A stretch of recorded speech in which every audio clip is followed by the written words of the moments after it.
Have you ever worked day and night for something, sacrificed your comfort, and pushed yourself harder than anyone thought possible, only for the very people who raised you to act like it was theirs to take?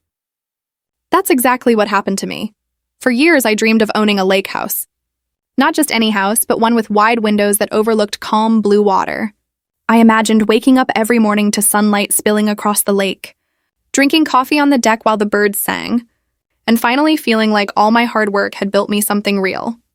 Something mine, after saving, budgeting, and saying no to luxuries my friends indulged in. I signed the papers on my dream home, a $15,000 lake house. It wasn't inherited. It wasn't gifted. Every brick, every inch of wood, every square foot of polished floor was bought with my own sweat, my own sacrifices, my own money. But the day my parents visited, something felt off. They didn't just admire the lake house. They acted like it was already theirs. They walked through the rooms like tour guides, pointing out where they would put furniture. My sister trailed behind them, practically glowing, smiling like she had just won the lottery. I thought it was a joke at first, until my mother turned to me and said the words that knocked the air out of my chest. "We promised your sister she could move in here." I laughed, thinking I misunderstood. But then my father added, in the most casual tone, as if he was discussing the weather, "Yes, she'll be staying here permanently. This house is much too big for you alone anyway." My sister's grin widened.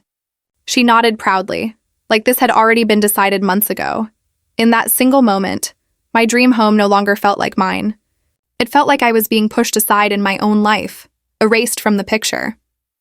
The people who were supposed to protect my happiness had promised away my future, my peace, my sanctuary, without even asking me. And to make it worse, they looked at me like I was the unreasonable one. My sister leaned against the kitchen counter, already talking about how she would decorate her bedroom. My parents exchanged knowing glances like they expected me to smile and agree, like I was just the background character in my own story. The truth? My hands shook. My chest tightened. I couldn't believe what I was hearing. But instead of yelling, instead of breaking down, I stayed silent. Because deep inside, I already knew. This wasn't just about a house. It was about respect. It was about whether I would allow myself to be treated as if my achievements belonged to everyone but me. And right there, standing in the middle of my $515,000 lake house, as my parents promised it to someone else, I realized the fight had just begun. The lake house stood like a painting pulled straight out of a dream. Polished cedar walls reflecting the golden sunset, wide glass windows catching every shimmer of the lake outside. The water rippled gently, whispering against the wooden dock, as if nature itself was applauding my accomplishment. Inside, the air smelled of fresh pine mixed with the faint aroma of new furniture. The living room stretched wide and open, with tall ceilings that made the place feel both grand and comforting at the same time. Every corner, every detail had been chosen carefully. The rugs weren't too loud, the couches were soft but firm, and the stone fireplace stood like the proud heart of the house. But tonight, instead of warmth, the house carried tension. My parents wandered from room to room, not like guests, but like surveyors. My father trailed his fingers along the kitchen counter, nodding as if approving the craftsmanship. My mother opened cabinets, peeked inside closets, her smile widening as if she was inspecting her own purchase. My sister, dressed casually but smug, walked with a bounce in her step. Her eyes darted around the space like she was mentally rearranging it already. I leaned against the edge of the living room doorway, watching silently. My chest tightened with every comment they made. "This room is just perfect for you, honey," my mother said, turning to my sister. She pointed to the guest bedroom overlooking the lake. "You'll wake up every morning to the water. Isn't that beautiful?" My sister's eyes lit up. "I know. I can already picture it. I'll put my desk right by that window. My friends will love coming here." Her words stabbed deeper than she realized. She wasn't imagining staying over. She was imagining owning it. My father chuckled, clapping me lightly on the shoulder as if sealing the deal. "And don't worry, son. You still have plenty of space left here. The upstairs bedroom can be yours. Or maybe the smaller guest room. After all, the house is too big for just you." I froze. His tone wasn't suggestive. It wasn't asking. It was telling. Behind him, my sister smirked, crossing her arms like a victor. She hadn't earned this house, hadn't worked the endless late nights, hadn't skipped meals or vacations. Yet in her mind, She was already its rightful owner. I glanced toward the lake through the window. The reflection of the fading sunlight glistened across the surface, a reminder of every dream I had poured into this place. But the voices behind me dragged me back into a nightmare. "Your sister has been going through a lot," my mother said softly, her voice laced with guilt-tripping sweetness. "She deserves some stability. And really, what better place than here? This house is far too much for one person. You can share." Share. The word echoed in my head like a curse. I bit back my frustration, my jaw tightening. The house creaked slightly in the settling night, almost as if the walls themselves were holding their breath, waiting for my response. But I didn't give them one. Not yet. Instead, I studied the room. My sister leaning casually against the polished counter, her phone already out, snapping a picture of the view. My parents whispering to each other, nodding approvingly like real estate agents finalizing a deal. It wasn't just the house they were invading. It was my effort, my sweat, my independence, and yet they acted like this was their right. I could feel the weight of their expectations pressing on me. They weren't asking. They were demanding without words. The silence between us screamed louder than any argument could. For a moment, I wondered if I should play along, just to avoid the fight I knew was coming.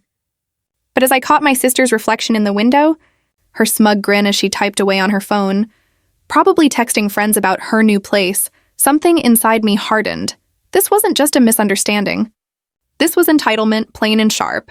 And as the sun dipped lower, painting the lake in streaks of crimson and gold, I knew this night was only getting darker. They weren't leaving with smiles and gratitude. They were leaving with a fight. The house, so calm moments ago, suddenly felt smaller, tighter, like the walls were closing in. My parents gathered in the living room, their voices no longer casual. They sat on the new couches like they owned them, their expressions stern but expectant. My sister dropped her phone onto the counter and leaned back, folding her arms. The smirk she wore earlier hadn't faded. In fact, it had grown sharper, like she already knew what was coming. I remained standing by the window, staring out at the lake, gripping the curtain a little too tightly.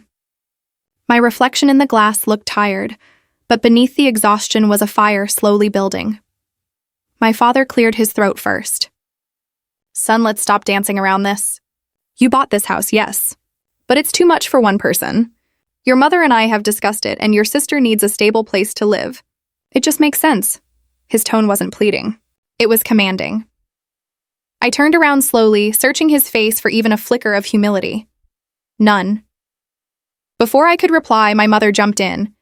"She's been through so much. Do you have any idea how stressful her life has been?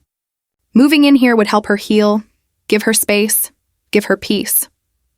As a brother, isn't it your duty to support her?" The guilt trip. Classic. But it didn't stop there. My sister scoffed, flipping her hair over her shoulder. "Honestly, you don't even need this house. You're always at work or out. What's the point of keeping a lake house all to yourself?" "Don't be selfish," her words hit like daggers. Not just because of what she said, but how she said it, dripping with entitlement. She spoke as though my years of sacrifice, my endless grind, meant nothing. I finally spoke, my voice low but sharp. "Selfish? I worked for this. Every brick, every nail, every piece of this place is mine. You think you can just walk in here and claim it?" My sister rolled her eyes. "Oh, please. Don't act like you built it with your own hands. You just bought it. Money doesn't mean you deserve everything." I clenched my fists. My heartbeat pounded louder than the ticking clock on the wall. My father's voice boomed again, louder this time. "Watch your tone. We are your parents. We've done everything for you. This is the least you can do in return. Let your sister live here. She needs it more than you." I couldn't believe what I was hearing. My own parents, using their authority like a weapon, as though adulthood meant nothing, as though I was still a child who owed them obedience. I stepped forward, my eyes locked on theirs. "You're not asking me. You're telling me? Do you even hear yourselves? You're not treating me like family. You're treating me like a bank account. Like this house is community property." My mother's expression hardened. "Don't twist this. We are family. Family shares. If you can't understand that, maybe you've forgotten your values." Her voice trembled slightly, not from sadness, but from manipulation. And then, my sister delivered the final blow. She stood up, smirking like she'd already won. Fine.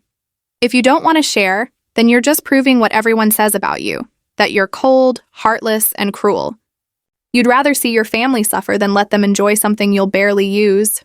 Cruel. That word cut deeper than any other. For a moment, silence filled the room. The air was thick, suffocating, as though even the house itself didn't want to breathe. I looked at each of them. My father with his stern, commanding eyes. My mother with her manipulative sweetness turned sharp. My sister, smug and ungrateful, ready to snatch what wasn't hers.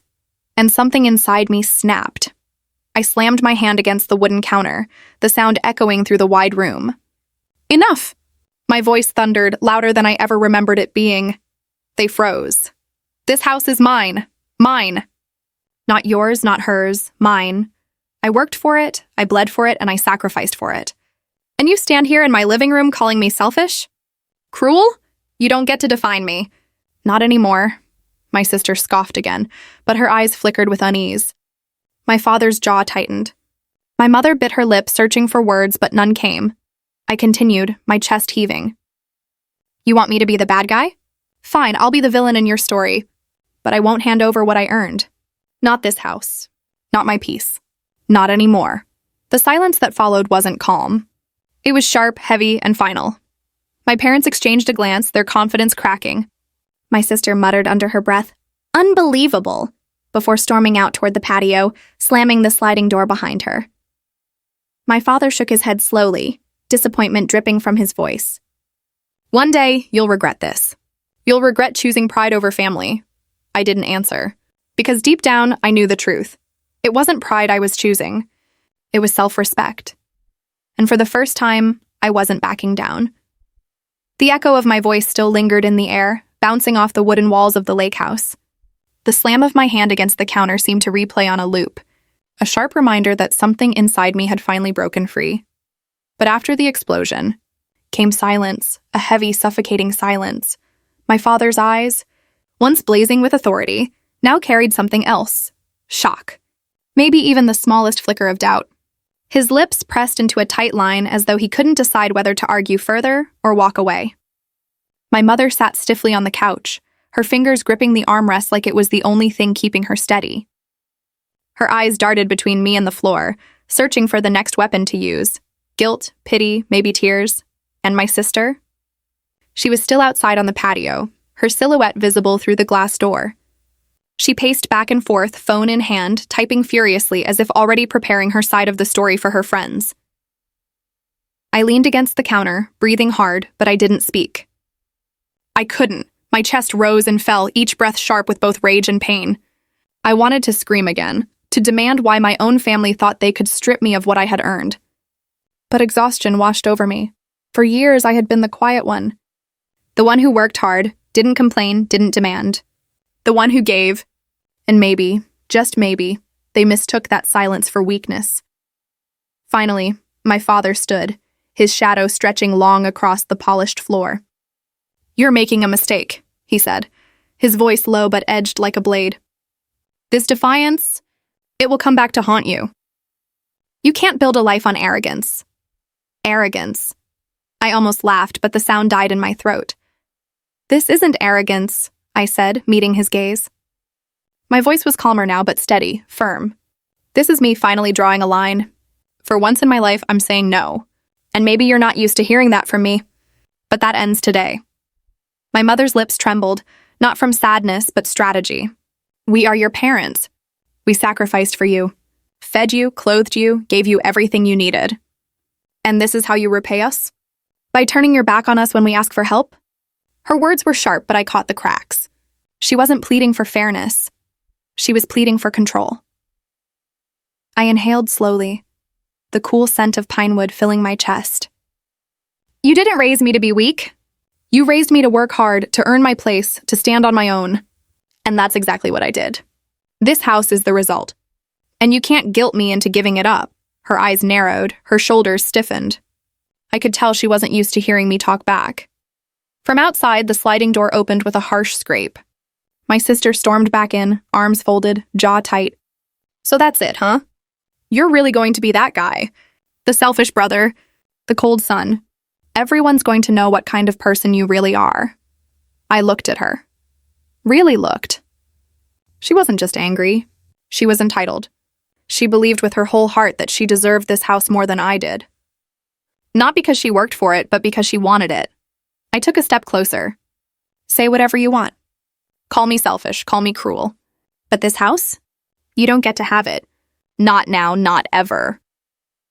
Her face twisted, but for the first time, she didn't have a comeback. My father exhaled sharply, shaking his head.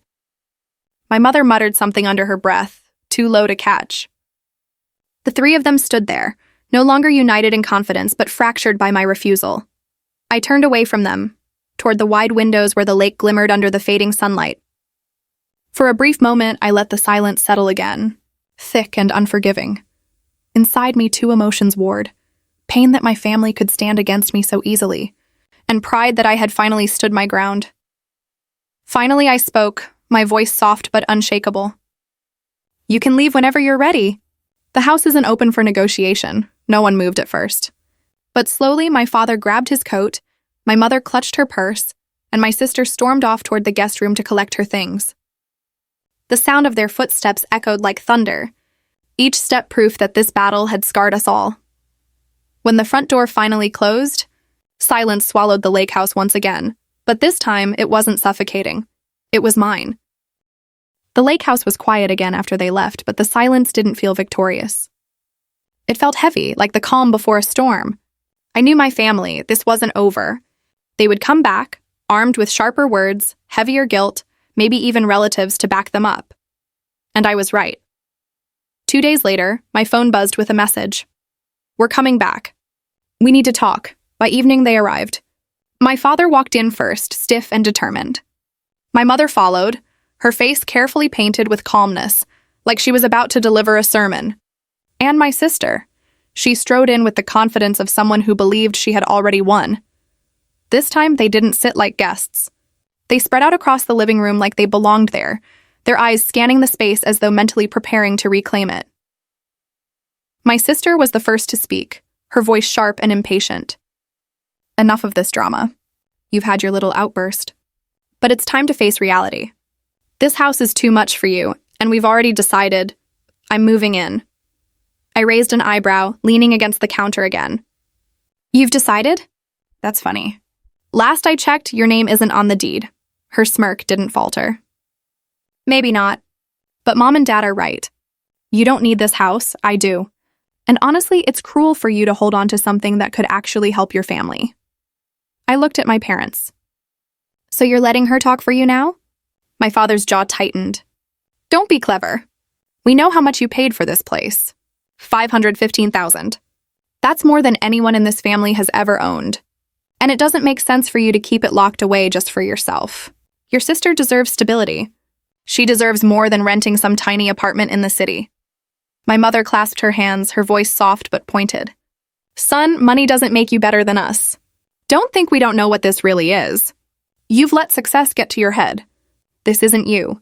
You were raised to share. Their words stung, but not in the way they intended. They thought they had uncovered some weakness in me. But what they didn't realize was that this wasn't about arrogance, or money, or even just the Lakehouse. It was about truth. I straightened, my calmness returning, heavier than before. You keep saying I don't need this house. But do you even know what I do need? Do you know what I've sacrificed to get here? My sister rolled her eyes. Here we go. Another lecture about your precious hard work. I ignored her, my gaze locked on my parents. You think this house is too big for me? Do you know why I bought it? Because I needed space to breathe. Space away from the constant judgment, the demands, the endless expectations. I built a life where I don't have to depend on anyone, because I learned the hard way that even family can take advantage when you're too quiet. For the first time, my father's sternness faltered. My mother's lips parted, but no words came. I stepped closer, my voice low but powerful. And here's what you really don't know. I didn't just buy this house. I bought it outright. No mortgage, no debt. Paid in full. Their eyes widened. I continued.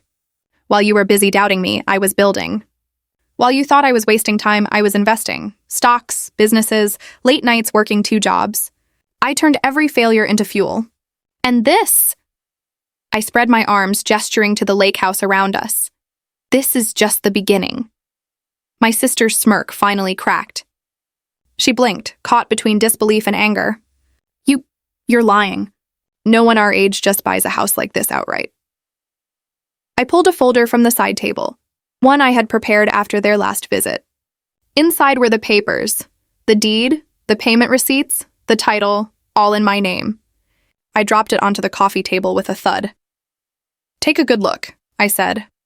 My mother reached for the papers, her hands trembling slightly as she flipped through them. My father leaned over, his eyes scanning line after line. Their silence said everything. Finally, I spoke again, my tone sharp as steel. So no, this house isn't too big for me. It's not something I stumbled into. It's not charity. It's mine because I earned it. And the only people being cruel here are the ones who thought they could take it without lifting a finger. The room was still. My sister crossed her arms, but her bravado was gone. My mother looked pale, her manipulative calm shattered. My father straightened slowly, but the authority in his posture had slipped away. I leaned forward, my final words cutting through the silence. You called me selfish. You called me cruel. But now you see the truth. I'm not the weak one here. I'm the one who stood up when no one believed I could. And I will not let you rewrite that. The weight of my words settled over them, heavier than the silence that followed. For the first time, they weren't looking at me like a child to be lectured, or a sibling to be bullied. They were looking at me like someone they could no longer control. The folder sat wide open on the coffee table, its crisp pages practically glowing under the living room light. My name was printed on every document, the deed, the receipts, the official title. Proof so solid it was like a hammer slamming down in a courtroom, and just like that, the trial had ended. But now came the judgment. My father's shoulders slumped slightly as he stepped back, his hands resting on his hips. For a man who always carried himself with authority, that small shift spoke volumes. His gaze dropped to the floor, and though he didn't say a word, his silence screamed defeat. My mother, still clutching the papers, trembled as though holding them burned her hands. Her lips moved, searching for words, excuses, defenses, anything, but nothing came. She had always been quick with comebacks, quick to manipulate a situation. But here, stripped bare by the truth, she had nothing left to hide behind. And my sister. She looked like someone had yanked the ground out from under her feet. Her smirk was gone, replaced with wide, stunned eyes. She glanced at the paperwork, then at me, then back again, as if refusing to believe the evidence staring her in the face. Her voice, once dripping with arrogance, cracked into a whisper. This can't be real. But it was real, and in that moment, I didn't even need to say another word. The house itself, the documents, my calmness, they spoke for me. It felt like being in front of a silent jury. The air in the room had shifted. For days, my family had treated me like the villain, the selfish one. But now the roles had flipped. The jury wasn't some group of strangers. It was life itself, and the verdict was clear. They were the ones exposed.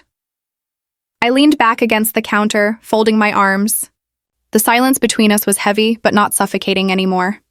This time it was satisfying. You wanted the truth, I finally said, my voice steady. There it is. I didn't stumble into this house. I earned it. And every insult you threw at me? Selfish, cruel, heartless, that wasn't judgment. That was projection. Because the only cruelty here was thinking you could steal what wasn't yours.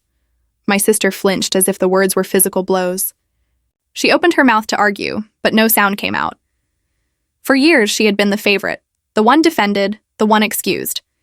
But here, stripped of her entitlement, she looked small, powerless. My father rubbed his temples, letting out a long breath. It was the sigh of a man who realized he had miscalculated badly. He finally muttered, I didn't realize you had built this much. I thought... His voice trailed off, lost somewhere between regret and shame. My mother tried to recover, placing the papers gently back on the table.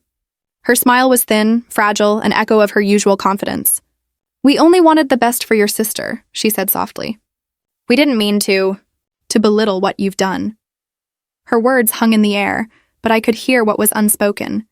She wasn't apologizing for what they tried to do. She was apologizing because they failed. I stepped forward, closing the folder and tucking it back under my arm.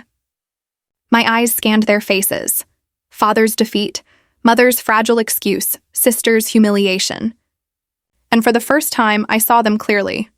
Not as authority figures or people I owed, but as human beings who had revealed their worst sides. This, I said quietly, was never about the house. It was about respect. And you've shown me exactly where I stand in this family. None of them replied. They couldn't. The room had transformed into a courtroom, and the verdict had been read. They were guilty. Guilty of underestimating me, guilty of trying to take advantage, guilty of calling me cruel when all I did was defend what was mine. And now, they had to live with that judgment. My sister finally grabbed her bag, her steps quick and uneven as she stormed toward the door. My mother followed, her eyes avoiding mine. My father lingered the longest, his eyes heavy with something close to shame. He opened his mouth as if to speak, but closed it again, shaking his head before walking out. The door shut behind them with a final thud. I stood alone once again, but this time, it didn't feel lonely. It felt victorious, because the truth was out, and once the truth is revealed, there's no going back. The front door shut with a final echoing thud. For a moment, the Lakehouse stood completely still, as if the walls themselves were exhaling after holding their breath for too long. The silence wasn't heavy anymore. It wasn't suffocating. It was clean. Pure. I walked slowly toward the window, the last rays of sunset stretching across the lake. The water rippled softly, glowing gold and orange, as if nature itself was congratulating me for finally standing my ground. For the first time in a long time, I felt something new. Peace. I thought back to every insult, every demand, every word they had thrown at me in the past few days. Selfish, cruel, cold. They wanted to paint me as the villain, to twist the narrative so that giving up my dream home was the only way to prove I loved them. But love doesn't mean surrendering everything you've worked for. Respect doesn't mean silence while others walk over you. And family doesn't mean ownership of what someone else has earned. That realization hit harder than any insult they had thrown at me. I set the folder with the deed back onto the table, my name printed bold and unshakable. That name, my effort, my journey. It stood as proof that no matter how much they doubted me, I had built something real. Something untouchable. I stepped out onto the patio where my sister had once stood, boasting about how she would decorate her room. The cool air brushed against my skin, carrying the scent of pine and lake water. Birds skimmed across the surface of the water, free, unbothered. For the first time, I felt like one of them. Free. I spoke out loud, even though no one was there to hear it. This house isn't just walls and windows. It's a reminder. A reminder that no one gets to define me. Not even family, my voice didn't echo. It blended with the breeze carried away into the quiet evening. Inside, the living room still bore traces of their presence. A half-folded throw blanket, the faint scent of my mother's perfume, the ghost of my father's stern stare. But instead of haunting me, it reminded me of the trial I had just endured. And won. I picked up my phone from the counter. Notifications blinked from messages left unread.